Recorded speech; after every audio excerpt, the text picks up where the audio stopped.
Hello everyone, स्वागत है आप सभी का संज्ञान क्लासेस के इस मैथमेटिकल सेशन में। दोस्तों, आज हम बात करेंगे 20 दिसंबर 2021 को हुए सीटेट के पेपर की, जिसमें कि 30 क्वेश्चन टोटल होते हैं। उनमें से लगभग 15 question pedagogy and 15 question content base यानी कि न्यूमेरिकल आएंगे। ठीक है, तो आज हम बात करेंगे। इससे पहले वाली वीडियो में हमने बात करी थी जो इससे पहला पेपर हुआ था 16 दिसंबर वाला। आज हम बात करेंगे 20 दिसंबर के पेपर की। आई होप आप सभी को इन क्वेश्चन से बहुत ज़्यादा हेल्प मिलेगी। आगे बढ़ने से पहले मैं कहना चाहूँगा, अगर आपको हमारा सेशन पसंद आता है तो please like, share and subscribe ज़रूर करें। बढ़ते हैं आगे। हमारा पहला क्वेश्चन है, एक विभाजन के प्रश्न में भाजक भागफल का 5 गुना है और शेषफल का 4 गुना है। देखो, इसमें भाज्य, भाजक, भागफल और शेषफल 4 की बात करी है। अगर मैं इस फॉर्मूले की बात करता हूं तो भाज्य बराबर होता है भाजक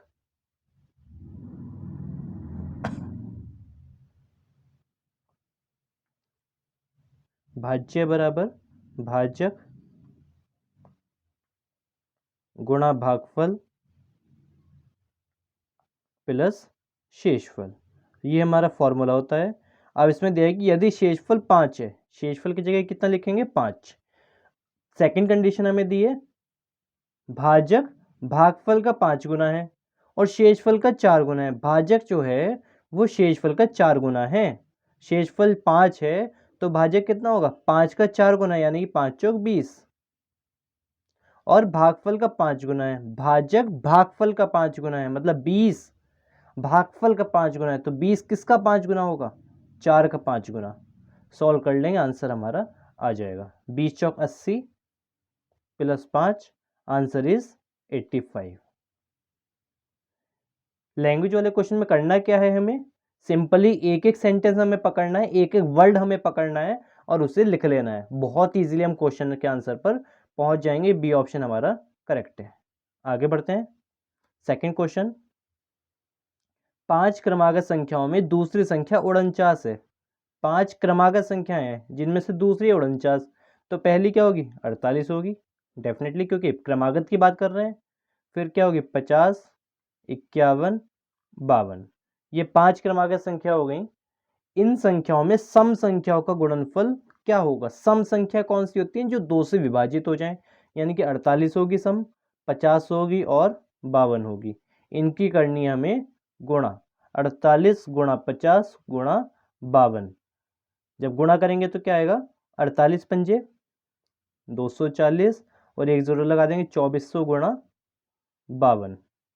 गुणा कर लेते हैं, 24 दूनी 48 का 8, हाथ से लगा 4, 24 पंजी 120 और 4 124 और 2 0।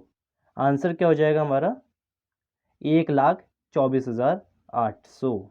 फर्स्ट ऑप्शन हमारा करेक्ट है।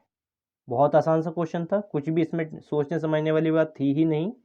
नेक्स्ट थर्ड क्वेश्चन, एक स्टील के तार एक वर्ग बनाती है जिसका क्षेत्रफल 121 सेंटीमीटर स्क्वायर है। एक तार ने एक वर्ग बनाया, वर्ग का क्षेत्रफल हमें दे रखा है 121 सेंटीमीटर स्क्वायर। हमें निकालनी है पहले इसकी भुजा निकालेंगे। पहले भुजा निकालेंगे और फिर क्या निकाल लेंगे? परिमाप निकाल लेंगे।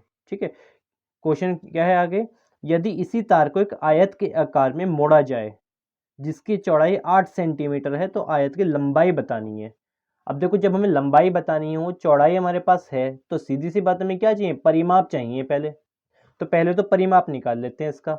हमें दे रखा है वर्ग का क्षेत्रफल, कितना दे रखा है? 121। वर्ग का क्षेत्रफल होता है भुजा स्क्वायर, तो भुजा कितनी हो जाएगी? 121 का रूट, यानी कि 11 सेंटीमीटर।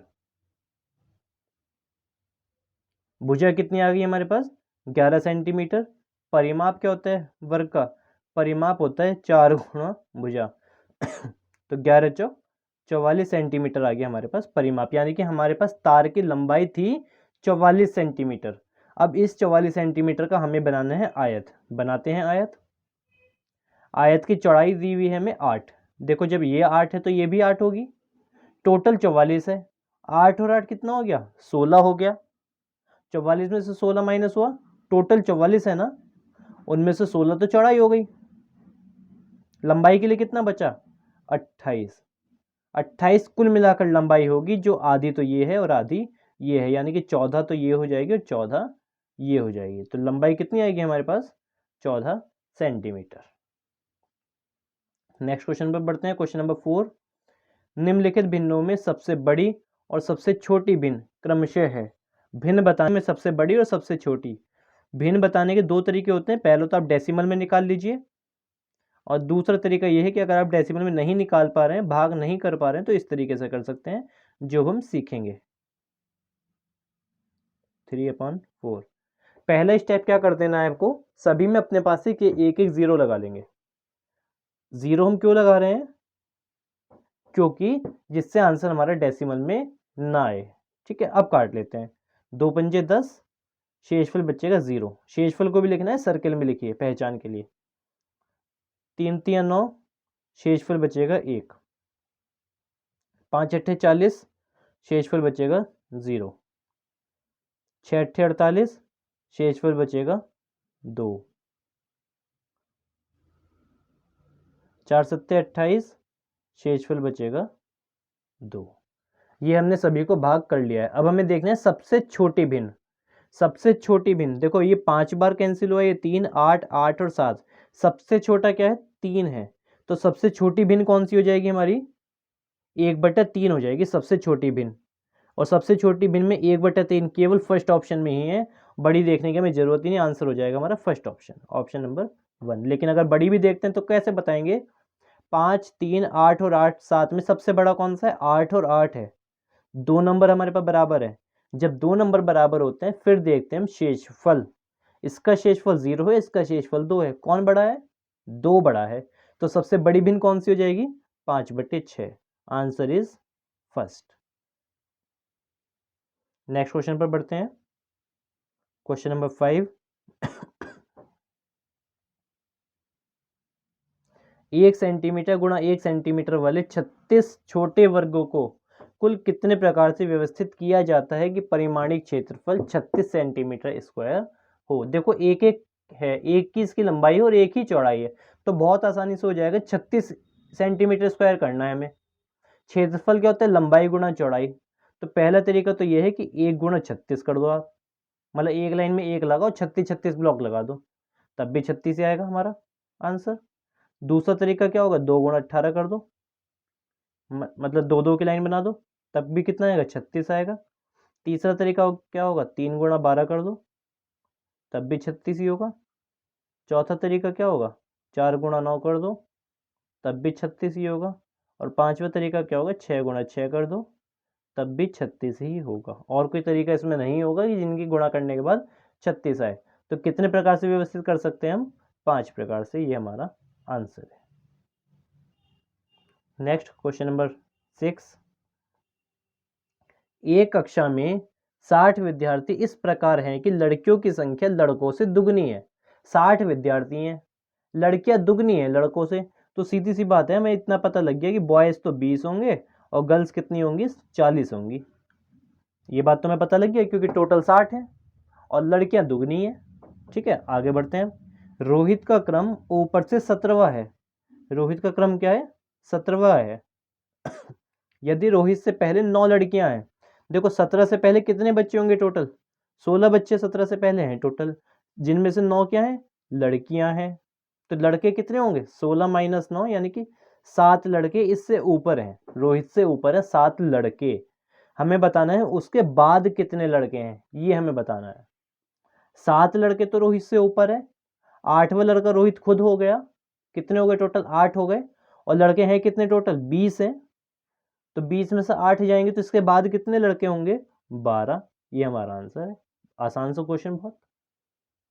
दोबारा एक बार अगर समझना हो तो देखो 7 लड़के तो रोहित से ऊपर है, एक लड़का रोहित खुद है 8वां, तो 8 लड़के हो चुके हैं, हमें उसके बाद बताने हैं।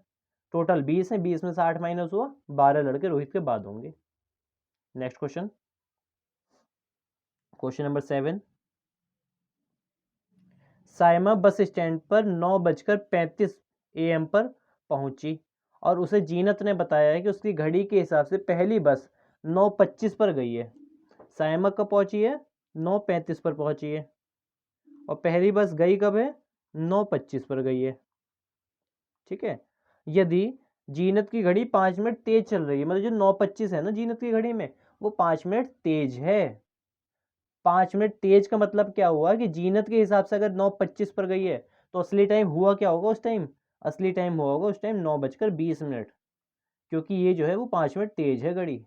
तो पहली बस कब गई है? 9:20 पर पहली बस गई है। आगे देखते हैं क्वेश्चन। और बस की आवृत्ति प्रत्येक 20 मिनट की है, मतलब हर 20 मिनट बाद एक एक बस है, हर 20 मिनट बाद एक बस है।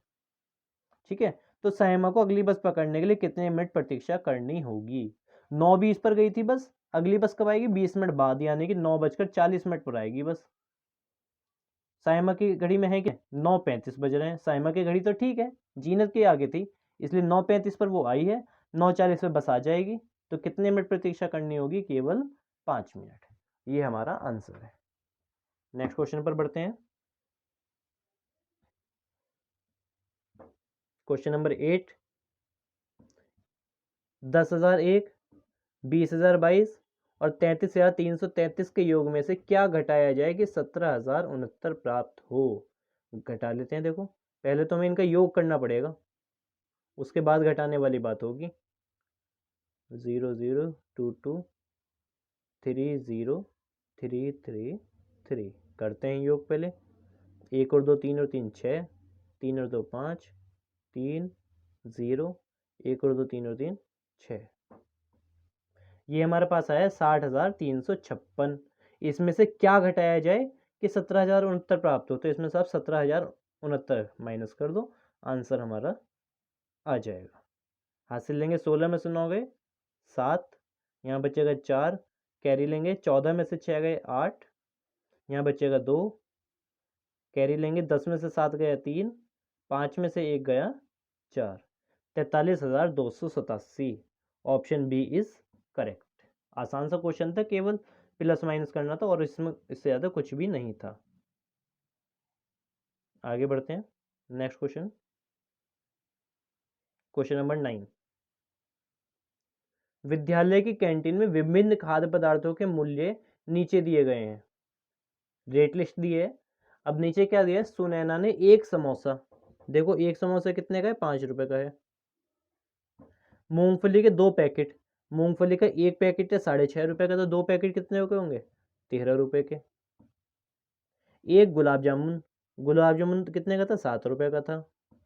और एक बोतल नींबू पानी खरीदती है, नींबू पानी कितने की थी एक बोतल? 11 रुपये 50 पैसे की थी। ठीक है। यदि उसने कैंटीन मालिक को 100 रुपये का नोट दिया हो तो कितने रुपए वापस मिलेंगे? पहले तो इनका टोटल कर लेते हैं। 5 और 13 18, 18 और 7 25, 25 और 11 36 रुपये 50 पैसे का उसने सामान खरीदा है। 100 रुपये का नोट दिया है, तो 100 में से 36.5 माइनस करेंगे तो कितना आ जाएगा?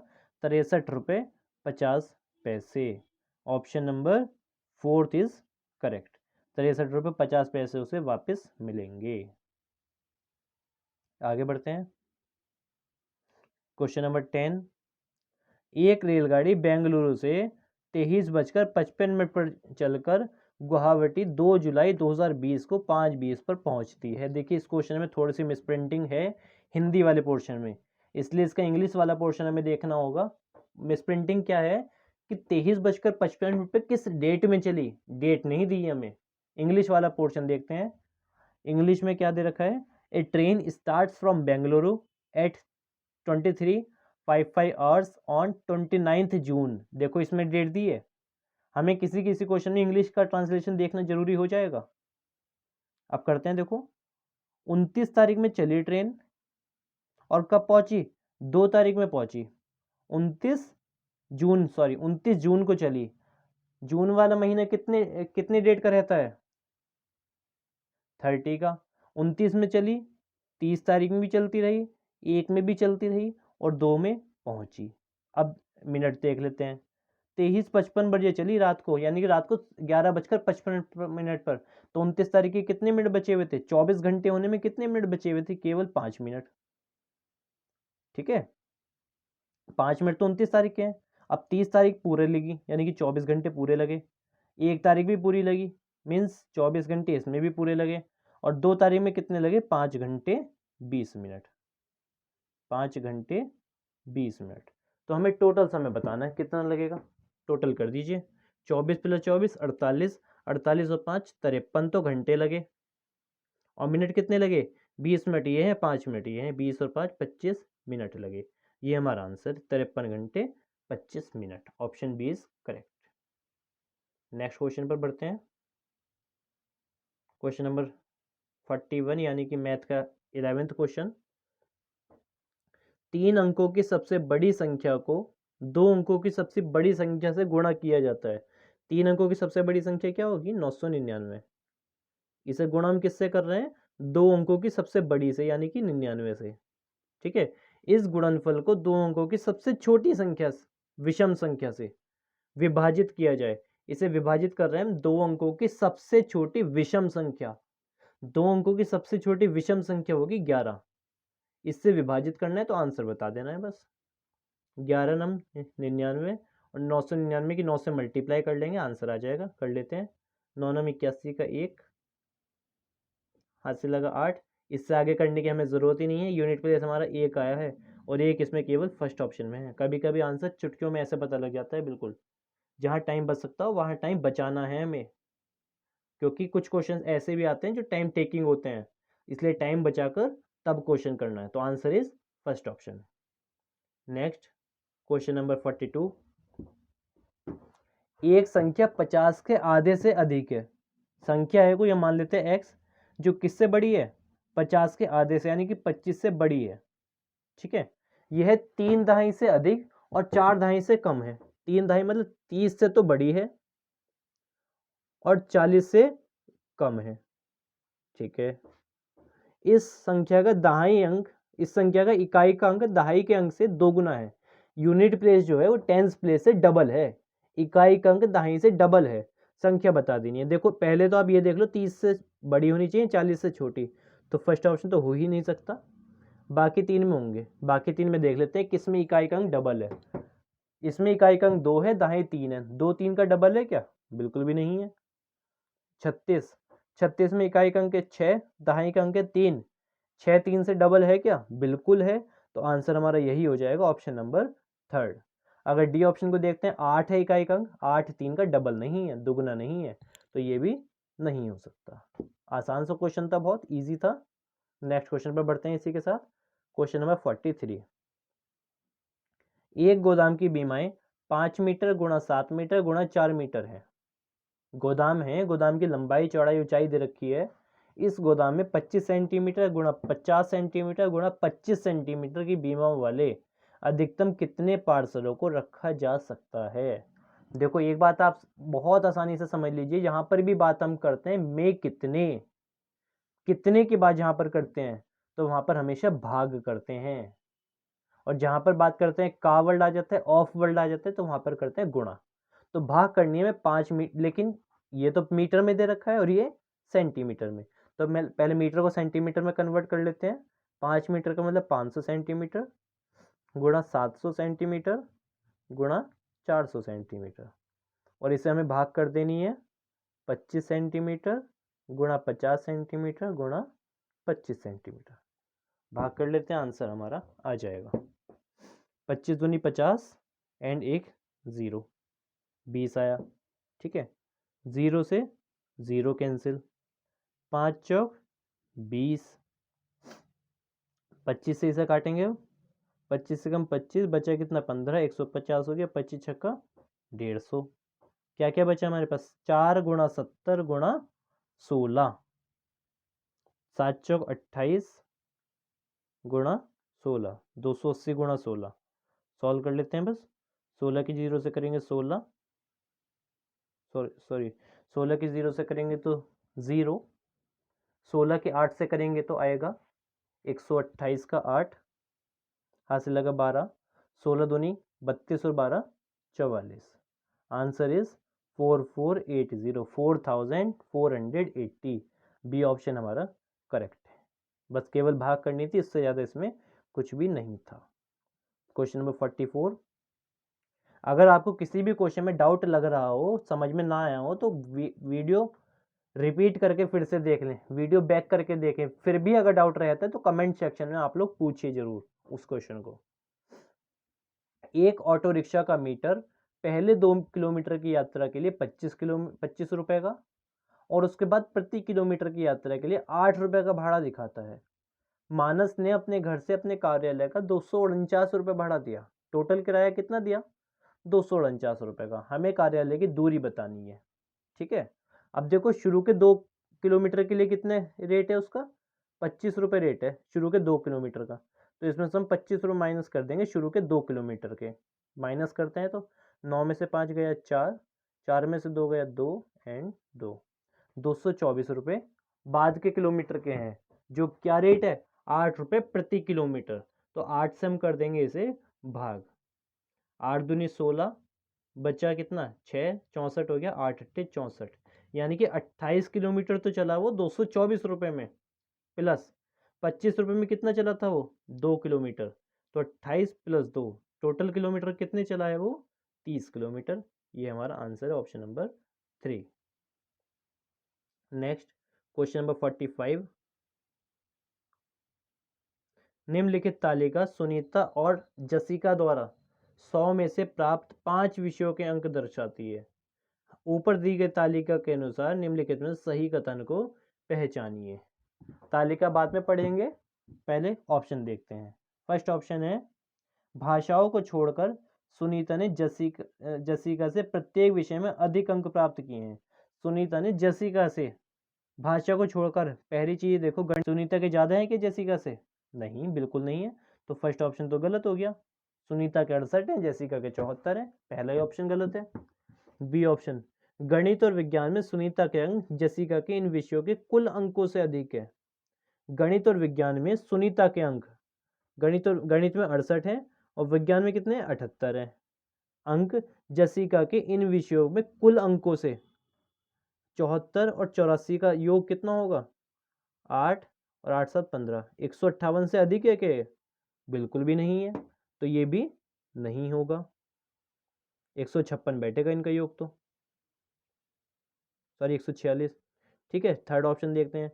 जसिका ने 3 विषयों में सुनीता से अधिक अंक प्राप्त किए हैं। जसिका ने 3 विषयों में अधिक, देखो एक तो इसमें प्राप्त किए हैं, इसमें कम है, इसमें भी कम है, इसमें प्राप्त किए हैं, इसमें कम है, केवल 2 विषयों में अधिक अंक प्राप्त किए हैं, तो ये भी नहीं हो सकता। डी ऑप्शन देखते हैं। यदि जसिका ने 17 और अंक प्राप्त किए होते तो सुनीता और जसिका के कुल प्राप्त अंक बराबर होते। अब कुल अंकों की बात कर रहे हैं तो हमें कुल अंक निकालने होंगे। पहले कुल निकालते हैं। 8 और 2 10, 5 15 और 8 23 और 9 32 का 2, हासिल लगा 3, 6 और 3 9 7 16 और 8 24 और 7 31 और 7 38। सुनीता का योग कितना है? 382। जसिका का योग निकालते हैं। 4 और 8 12 4 16 और 9 25 का 5, हासिल लगा 2, 7 और 2 9 और 6 15 और 7 22 और 8 30 और 6 36, 365।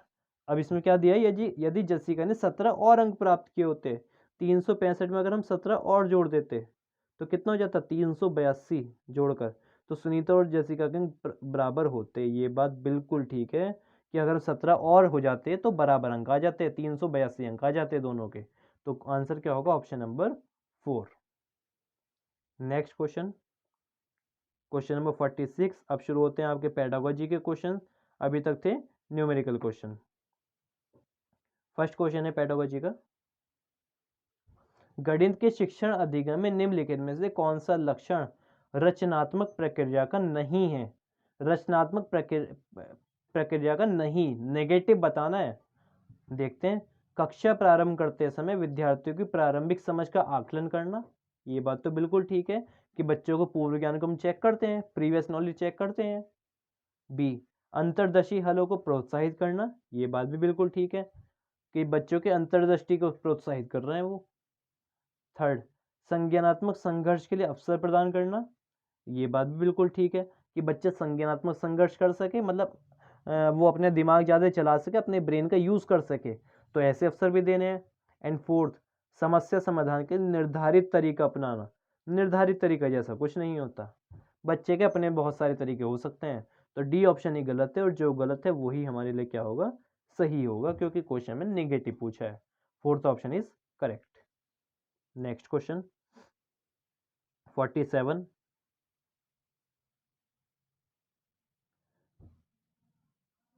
गणित के कक्षा में अध्यापक ने निम्नलिखित प्रश्न पूछे, उसके बाद हमें उत्तर देने हैं। पहला प्रश्न पूछा, दो संख्याएं ज्ञात कीजिए जिनका योग 8 है। प्रश्न दे रखे हैं, डायरेक्ट ऑप्शन पर आते हैं। ऑप्शन में क्या है, ए एवं बी मुक्त सिरे वाले हैं, और मतलब मुक्त और बंद हमें छांटने हैं। उससे पहले आप समझिए मुक्त और बंद होते क्या हैं। मुक्त को इंग्लिश में बोल देते हैं ओपन एंडेड, मीन्स जिसका एक से अधिक आंसर हो वो मुक्त अंत होता है। और क्लोज एंडेड यानी कि बंद सिरे, वो कौन सा होता है, जिसका एक फिक्स आंसर हो कि यही इसका आंसर होगा, इसके अलावा कोई इसका आंसर नहीं हो सकता। तो इसमें से छाटने कौन से तो मुक्त हैं और कौन से बंद हैं। पहला क्वेश्चन है, दो संख्याएं ज्ञात कीजिए जिनका योग 8 है। देखो दो संख्याएं ज्ञात करने के लिए कहा है। अब वो दो संख्या बच्चा कोई सा भी बता सकता है। 8 + 0 भी बता सकता है, 1 + 7 भी बता सकता है, 2 + 6 भी बता सकता है, 3 + 5 भी बता सकता है। मतलब हमें नहीं पता है फिक्स उत्तर इसका, कुछ भी उत्तर हो सकता है। तो पहला क्या होगा, मुक्त अंत वाला होगा। बी सेकंड क्वेश्चन है, उस त्रिभुज को खींचिए जिसका परिमाप 50 सेंटीमीटर है। परिमाप होता है तीनों भुजाओं का योग।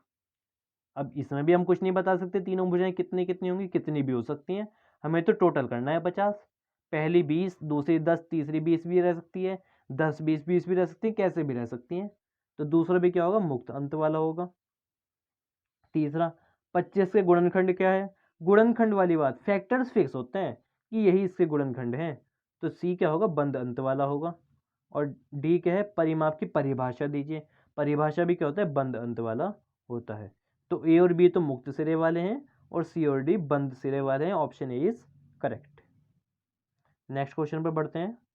क्वेश्चन नंबर 48, निम्नलिखित में से कौन सा गणित में सृजनात्मक चिंतन का मुख्य सूचक है। मुख्य सूचक बताना है सृजनात्मक का, ठीक है। सृजनात्मक मतलब एक से अधिक चीजें करना। पहला है मानकीकृत तरीके से समस्या समाधान। मानकीकृत का मतलब होता है एक फिक्स मेथड से, तो ये तो सृजनात्मक नहीं हो सकता जब फिक्स मेथड हो गया तो। बी है प्रश्न को प्रस्तुत करना, बिल्कुल ये बात सृजनात्मक होगी। अगर बच्चा प्रश्न को प्रस्तुत कर रहा है, मतलब बच्चा खुद से क्वेश्चन बना रहा है, तो मतलब वो सृजनात्मक सोच रहा है, नई नई चीजें करके देख रहा है, वो तभी प्रश्न उसके मन में बन रहे हैं। अगर थर्ड देखते हैं अशुद्धि मुक्त परिकलन, ये बात तो सृजनात्मक से कोई मतलब नहीं है कि गलती ना हो, ऐसा तो नहीं हो सकता। और फोर्थ क्या है, सही सूत्रों को स्मरण करना। स्मरण करना तो वैसे भी नेगेटिव होता है, देखना ही नहीं है। कौन सा हो जाएगा, option number second. Next question, question number 49, Van Hiele की त्रिविम ज्यामितीय समझ के अनुसार किस स्तर पर बच्चे को यह स्वीकार करने की संभावना अधिक है कि वर्ग एक आयत भी है। मतलब बच्चा ये बता पा रहा है कि वर्ग भी क्या है, एक आयत है, स्क्वायर भी क्या है, एक रेक्टेंगल है। बच्चा इतना बता दे रहा है, मतलब वो दो चीजों के भी संबंध बना दे रहा है, दो चीजों में रिलेशन बना दे रहा है। तो कौन सा हो जाएगा, स्तर दो संबंध। आसान सा क्वेश्चन था, हमें क्वेश्चन पढ़ते ही पता लग गया कि संबंध बन रहा है इसमें दो चीजों में। आंसर हो जाएगा थर्ड ऑप्शन। नेक्स्ट क्वेश्चन, निम्नलिखित में से किसको पूर्ण संख्याओं के योग तत्समक के रूप में उल्लेखित किया जाता है। योग तत्समक, तत्समक मीन्स होता है कि जिसके जोड़ने या घटाने से कोई भी फर्क ना पड़े।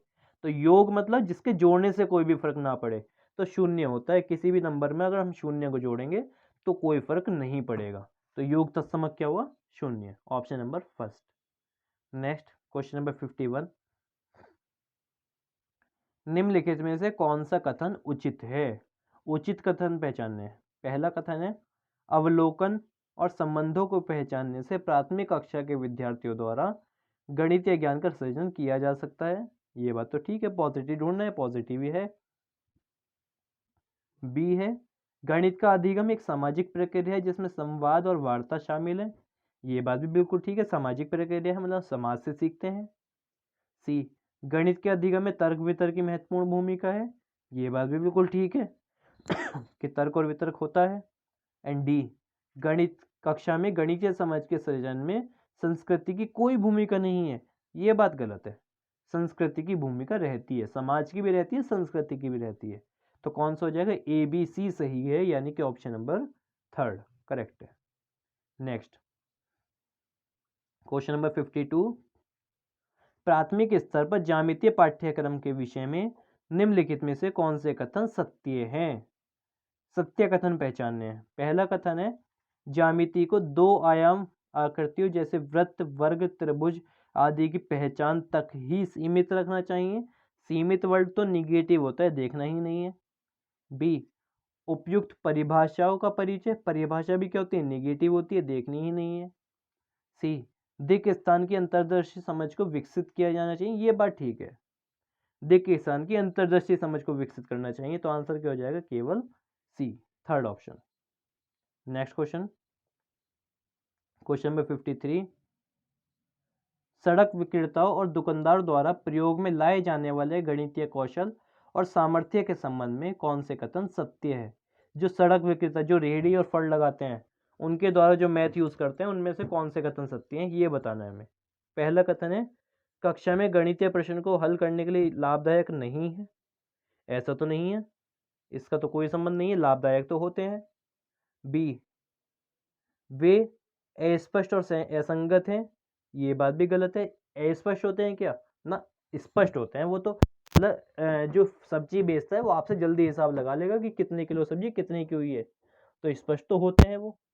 सी, वे गणित के प्रश्नों को हल करने के वैकल्पिक तरीकों को विकसित करने में सहायक होते हैं, ये बात ठीक है कि विकल्प के रूप में हम उसे यूज, किसी कॉपी पेन पे हम हिसाब ना लगाएं तो ओरली कैसे लगा सकते हैं।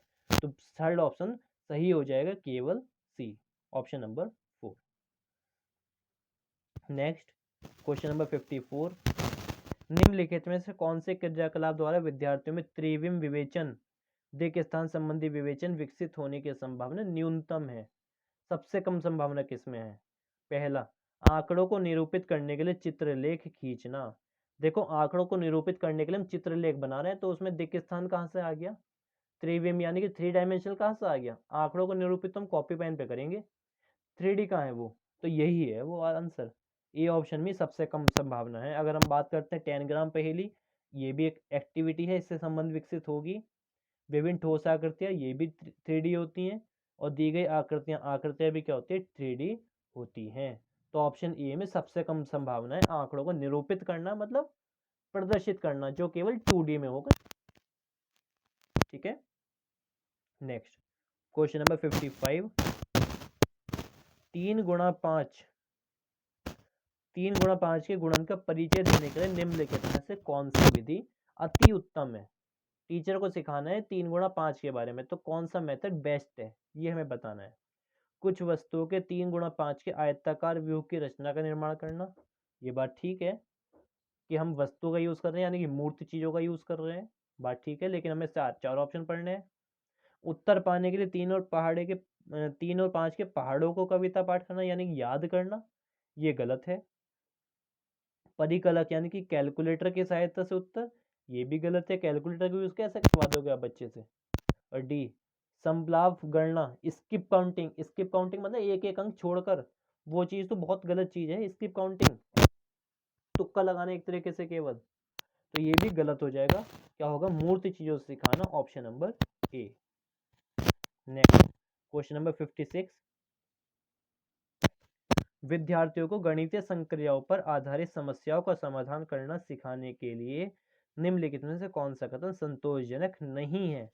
निगेटिव, फर्स्ट ऑप्शन, चुनी गई समस्याएं वास्तविक होनी चाहिए, ये बात तो पॉजिटिव है, वास्तविकता होनी चाहिए। बी, छोटी संख्याओं वाले सरल उदाहरणों को पहले लेना चाहिए, ये बात भी ठीक है, छोटी संख्या वाले मतलब इजी टू टफ चलेंगे हम, सरल से कठिन की ओर चलते हैं।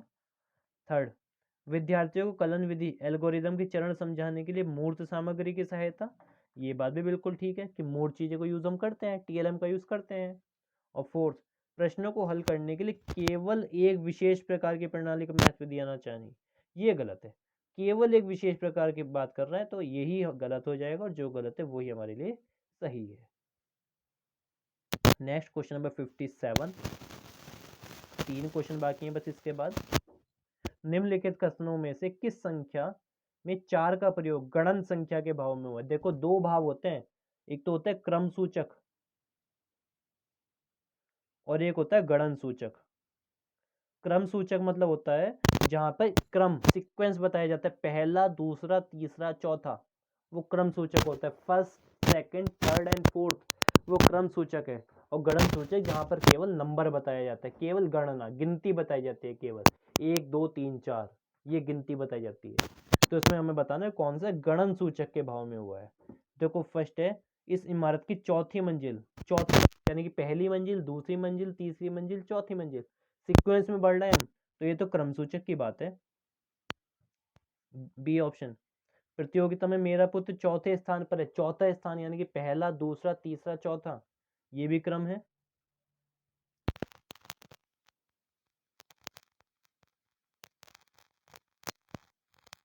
ये भी क्या है, क्रम सूचक है।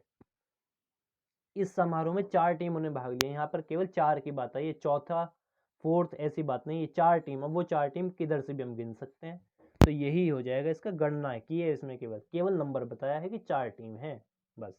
ठीक है, तो आंसर कौन सा हो जाएगा, fourth option. Next question, question number 58, शुद्ध कथन को पहचानिए। एक संख्या के दूसरी संख्या से गुणा करने पर उसका मान सदैव बढ़ जाता है। गलत बात है ये तो। अगर हम 5 की गुणा 0 से कर देंगे तो मान बढ़ा या घटा, ये तो घट गया, तो ये तो गलत हो गया। बी, एक संख्या को दूसरे से विभाजित करने पर उसका मान सदैव कम हो जाता है, ये बात भी बिल्कुल गलत है। हम 5 को विभाजित कर रहे हैं 1 से, तो 5 ही आएगा, कम हुआ क्या ना, बराबर रहा ये तो ये भी क्या है, गलत है। सी, एक संख्या को 10 से गुणा करने पर उसके इकाई के अंक पर सदा शून्य रहेगा, ये बात भी गलत है। क्यों, अगर हम 0.5 को 10 से गुणा करते हैं तब तो 0.5 10 से 5 आएगा, इकाई के स्थान पर 0 तो नहीं है, ये बात भी क्या है, गलत है। और डी, गुणनफल भागफल का प्रतिलोम होता है, ये बात सही है। गुणनफल जो होता है भागफल का उल्टा होता है, प्रतिलोम होता है। तो कौन सा हो जाएगा, केवल D, fourth option. Next, question number 59, निम्नलिखित में से शुद्ध कथन को पहचानिए।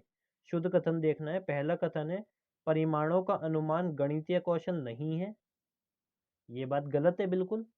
परिमाणों का अनुमान, अनुमान भी गणितीय कौशल है, अनुमान लगाना भी पॉजिटिव माना जाता है, तो ये तो नेगेटिव दे रखा है, ये तो गलत है।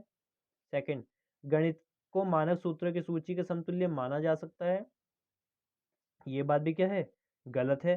भाई सूत्र की बात हो रही है, सूत्र तो जहां भी आ जाता है नेगेटिव हो जाते हैं, तो ये भी गलत है, फर्स्ट वाला भी गलत है। थर्ड, गणित में नमूनों की पहचान शामिल है, ये बात सही है। नमूने मतलब सैंपल्स, गणित में भी सैंपल्स होते हैं, एग्जाम्पल्स लेते हैं ना, छोटे छोटे सैंपल लेते हैं ना, उनकी पहचान करते हैं ना, तो ये बात सही है और सही बात हमें बतानी थी। डी ऑप्शन की अगर बात करते हैं, गणित को यांत्रिक कार्य प्रणाली के समूह के समतुल्य माना जाता है, ये बात भी ठीक है कि गणित में यांत्रिक कार्य भी करते हैं, एक्टिविटीज भी होती हैं। ठीक है, तो कौन सा हो जाएगा इसमें, थर्ड ऑप्शन। फोर्थ में यांत्रिक कार्य प्रणाली, यांत्रिक मतलब यंत्रों के माध्यम से मेहनत करना, ये जरूरी नहीं है ना, तो कौन सा हो जाएगा, थर्ड ऑप्शन, नमूनों की पहचान।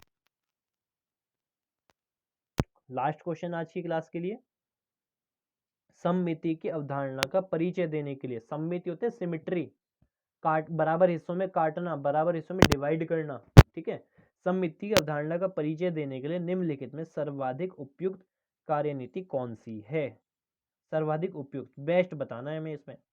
पहला, बच्चों को पेपर मोड़ने वाले क्रियाकलाप करवाए जाएं, बिल्कुल सही बात है ये तो। पेपर मोड़ना यानी कि मूर्त चीजों से बता रहे हैं, पेपर मोड़ कर दिखा रहे हैं, टीएलएम के माध्यम से समझा रहे हैं। बी, अवधारणा की स्पष्ट परिभाषा, परिभाषा क्या होती है, निगेटिव। थर्ड, बच्चों में वाद विवाद सम्मिलित किया जाए, वाद विवाद पॉजिटिव होता है लेकिन हमें सिमेट्री सिखानी है, सिमेट्री में तो एग्जाम्पल देने पड़ेंगे उन्हें, हमें मूर्त चीज दिखानी पड़ेंगी, तो ये भी क्या हो जाएगा, गलत हो जाएगा। डी, बच्चों को वर्गों और आयतों के निरीक्षण के लिए प्रोत्साहित किया जाए, ये बात भी ठीक है, लेकिन सर्वोत्तम क्या हो जाएगी, जिसमें मूर्त चीज दिखा रहे हैं, बच्चों से एक्टिविटी करवा रहे हैं, तो वो कौन सा है, ऑप्शन नंबर फर्स्ट। ये आज की क्लास में हमने 30 क्वेश्चन पढ़े जो 20 दिसंबर 2021 वाले पेपर में आए थे। आई होप सभी को सभी क्वेश्चन समझ में आए होंगे। अगली वीडियो में मिलते हैं नेक्स्ट पेपर यानी कि 21 दिसंबर वाले पेपर के साथ। तब के लिए सभी को bye bye, all the best CTET exam के लिए। और अगर कोई डाउट बनता है तो कमेंट सेक्शन में ज़रूर पूछें and like share and subscribe ज़रूर करें। Okay, thank you so much.